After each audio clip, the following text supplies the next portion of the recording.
Hi hello నమస్తే welcome to honey TV. ప్రస్తుతం మనతో బహుముఖ ప్రజ్ఞాశాలి స్పిరిచువల్ మెంటర్ సాయి కర్ణం గారు మనతో ఉన్నారు.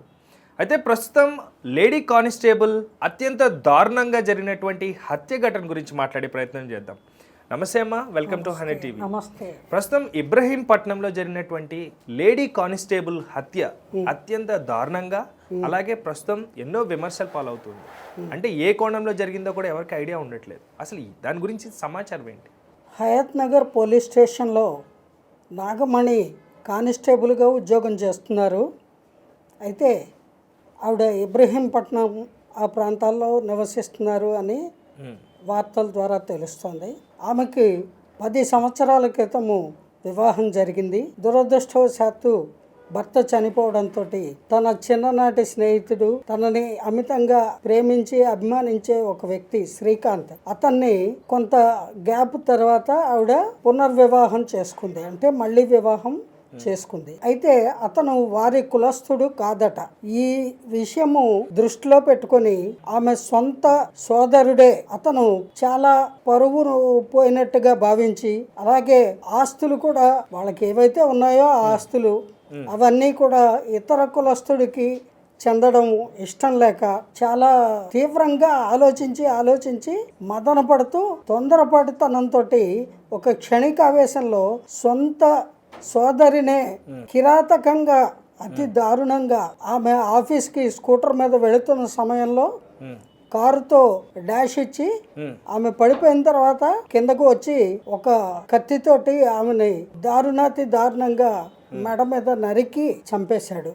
ఇది చాలా శోచనీయమైనటువంటి అంశము. ఇక్కడ ఈ సందర్భంగా నేను అందరికీ ఏం చెప్పాలనుకుంటున్నానంటే, ఇటువంటి చర్యలకు పాల్పడే వాళ్ళందరికీ ప్రత్యేకించి దయచేసి పరువు, కులము, మతము అంటూ ప్రాణాలు తీయకండి, హత్యలు చేయకండి. ఎందువల్ల అంటే ఎంతో అపురూపంగా తల్లిదండ్రులు పిల్లల్ని కని పెంచుతారు. అందులో తోడబుట్టిన వాడు అంటే అక్క చెల్లెళ్ళకి ఆప్యాయత ఉంటుంది. అలాగే అన్నదమ్ములకు కూడా అక్క చెల్లెళ్ళంటే అభిమానం ఉంటుంది. ప్రతి సంవత్సరము రాఖీలు కట్టడము, అలాగే కార్తీక మాసంలో అన్నదమ్ముల్ని పిలిచి భగినీ భోజనం అని చెప్పి వాళ్ళకి భోజనం పెట్టి, వాళ్ళకి బట్టలు అవి పెట్టి వాళ్ళ ఆశీర్వచనం తీసుకోవడము, ఇవన్నీ మన సాంప్రదాయంలో జరుగుతూ ఉండేటువంటి సాధారణ అంశాలు. ఇలా ఎందుకు చేస్తారు? సహ ఉదరము అంటే ఒకే తల్లి కడుపున పుట్టినటువంటి ఆ రక్తబంధము అంత పటిష్టమైనది, అంత గొప్పది. అటువంటి గొప్ప ఆత్మీయత అనుబంధము, రక్తబంధము ఉన్నటువంటి అన్నదమ్ములు, అక్క చెల్లెళ్ళు ఇలాగా పరువు పేరుతోటో లేదా అశాశ్వతమైనటువంటి ఈ ఆస్తుల కోసము నిండు ప్రాణాలని బలి తీసుకోవడం అనేటువంటిది క్షమించరాని నేరము. అలాగే అది ఎవ్వరూ కూడా తిరిగి ఎంత డబ్బు పోసినా పోయిన ప్రాణాన్ని తిరిగి తీసుకురాలేరు. అందుకని ఇటువంటి హత్యలు అనేటువంటివి మానుకోవాలి. లేకపోతే సమాజంలో అన్నదమ్ములు, అక్క చెల్లెళ్ళు కూడా ఒకరితో ఒకళ్ళు మాట్లాడడానికి భయపడే పరిస్థితులు ఏర్పడతాయి. అయితే ఇప్పుడు ప్రస్తుతం కులాంతర వివాహమే ఈ హత్యకు కారణమా? ముఖ్యంగా అదే కారణము అని అతను ఎవరైతే హత్య చేశాడో నాగమణి సోదరుడు పరమేశ్, అతను పోలీసుల ముందు సరెండర్ అయ్యి వాళ్ళకి చెప్పాట. అలాగే ఈ చనిపోయిన నాగమణి భర్త అతను కూడా నా భార్య చనిపోయే ముందు నాకు ఫోన్ చేసింది, ఇలా మా తమ్ముడు నన్ను యాక్సిడెంట్ చేశాడు, నన్ను చంపేస్తున్నాడు, ఎక్కడున్నావు త్వరగా రా అని ఫోన్ చేసింది.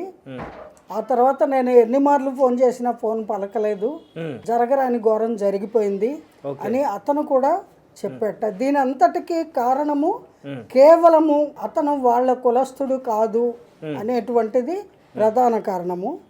దానికి తోడు ఆమె పేరు మీద 1 ఎకరమో 2 ఎకరాల పొలం ఉండింది. ఆ పొలము ఇంకా విభజించి ఆవిడకి ఇవ్వలేదు. ఆమె అడిగిందట, కుటుంబ సభ్యుల్ని అడిగిందట, మళ్ళీ పెళ్ళైంది కదా, సెటిల్ అయింది కదా, నా పొలం నాకు ఇవ్వండి అని. అందులో తప్పే ఉంది? ఇస్తే ఇస్తామని చెప్పాలి, లేకపోతే ఇవ్వము, మాకు ఇష్టం లేని పెళ్లి చేసుకున్నావు కాబట్టి అని చెప్పచ్చు. అంత చిన్న విషయానికి నిండు ప్రాణాన్ని తీయవలసిన అవసరం లేదు. దీనివల్ల ఇప్పుడు వాళ్ళు ఎన్ని ఎకరాలు ఇచ్చినా, ఎన్ని వందల కోట్లు ఖర్చు పెట్టినా ఆ చంపేసిన మనిషిని తిరిగి బతికించగలరా? ఇప్పుడు ఆ మనిషి చనిపోయినారు, ఉమ్. ప్లస్ ఈయన అనుకున్న ఆస్తి ఆయనకు వచ్చింది, కానీ ఇప్పుడు ఆయన మాత్రం జైల్లో ఉన్నాడు. ఆ ఆస్తి ఎలా అనుభవిస్తాడు? ఉమ్, జైలు శిక్ష అనుభవిస్తాడు. ఆయన అనుకున్న ఆస్తి వచ్చింది, కానీ అనుభవించడానికి ఈయన లేడు. అసలు ఇవ్వాల్సి ప్రాబ్లం వచ్చిన ఆమె కూడా మనిషే లేరు. అందుకని క్షణిక ఆవేశంలో తొందరపాటు నిర్ణయాలు తీసుకొని ఎంతో విలువైన ప్రాణాలని తీయడము అనేటువంటిది చాలా తప్పు అని తెలుసుకోవాలి. ఇటువంటి నేరాలు చేసేవాళ్ళు దయచేసి ఇటువంటి నేరాలకి పాల్పడకండి. అందరూ ఐకమత్యంగా సోదర సోదరీ భావంతో కలిసిమెలిసి జీవించండి. Thank you so much. Thank you viewers. Bye.